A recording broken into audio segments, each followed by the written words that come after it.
So, a hospital administrator in Utah is looking at a pilot program that lets an AI chatbot autonomously approve psychiatric prescription refills for patients. $19 a month, no doctor required. It saves the hospital thousands of dollars in physician hours. And then a massive study drops from Mass General Brigham, proving that these frontier models completely collapse when asked to do the one thing a doctor actually does, which is figure out what's wrong with you. We are talking about the terrifying integration of AI into the medical system. This study just came out in JAMA Network Open, April 2026. Researchers at Harvard and Mass General evaluated 21 frontier LLMs, every major model, GPT-5, Claude, Gemini, Grok, all of them, across 29 clinical scenarios, over 16,000 model responses, and the AI evangelists have been telling you for years that these things pass the medical boards. They score 90, 95, sometimes 100% on the USMLE. And look, that's technically true, but the USMLE is a multiple choice test where the AI gets the entire clinical picture handed to it at once. That's not medicine. That's a trivia night at a bar. Because what the JAMA study actually tested was differential diagnosis, which is the real process of being a doctor.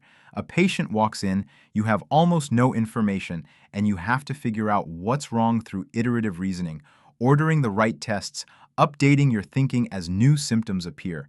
And when the researchers forced these models to work like that, to diagnose stepwise like an actual physician, the failure rate was above 80%. The best model scored a 78 on their comprehensive clinical reasoning framework. That means the best AI on Earth still fails more than 1 in 5 critical diagnostic steps.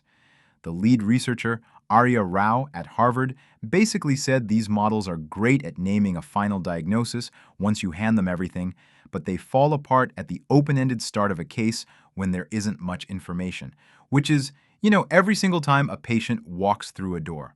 And here's why they fail. And this is the part that should genuinely scare you. The researchers found that these models suffer from what they called premature closure. The AI locks onto a single diagnosis immediately and refuses to update when new symptoms appear. It's the exact same pattern-matching hallucination we see in software engineering, where a coding model commits to a wrong architecture and can't pivot, except instead of a broken API route, it's a missed cancer diagnosis. And ECRI, the nonprofit patient safety organization, just designated AI chatbots as the #1 health technology hazard for 2026. Number 1, above cybersecurity attacks, above system outages, above substandard medical supplies. In their own testing, these chatbots suggested incorrect diagnoses, recommended dangerous tests, and in one case, invented a body part that doesn't exist. Bro, the autocomplete invented anatomy, and 40 million people are using ChatGPT daily for health information. And despite all of this, the healthcare industry is pushing forward because the margins are too good. Utah approved a startup called Legion Health in March 2026 to let an AI chatbot independently authorize refills for psychiatric medications, SSRIs, anxiety meds, insomnia drugs. They literally suspended state licensure enforcement rules through a regulatory sandbox to let a pattern-matching engine dispense psychiatric drugs to real people. The American Psychiatric Association released a statement saying prescribing psychiatric medication is the practice of medicine and must remain under the care of a licensed physician.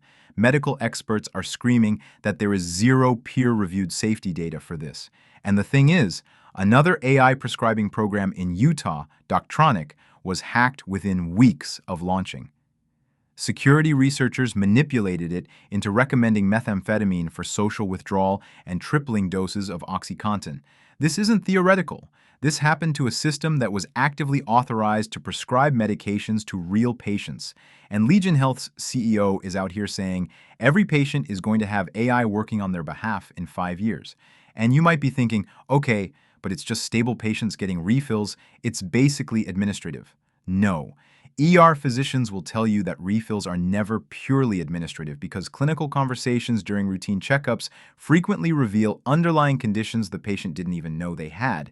And the JAMA study literally just proved that AI cannot update its reasoning when new symptoms appear, which is exactly the capability you need to catch a stable patient who is quietly deteriorating. You're not saving money. You're deferring a catastrophe.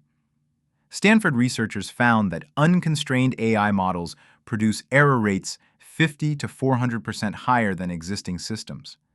And hospitals are adopting this anyway because AI returns $3.20 for every dollar spent, and administrators see a balance sheet, not a patient. In software, when you ship broken code, a server crashes and you roll it back. In medicine, when you deploy an LLM that suffers from premature diagnostic closure, you don't get a rollback. You get a misdiagnosed human being who may have already missed the window for treatment. The tech industry is treating the global healthcare system like a beta testing environment for their APIs. Human biology is not a text prediction problem, and you cannot submit a patch to fix a fatal misdiagnosis. When you abstract away the doctor to save a few basis points on the hospital's balance sheet, you are gambling with lives that do not belong to you. Subscribe so the chaos makes sense. Would you trust an AI to refill your prescriptions? Let me know below. Thanks for watching.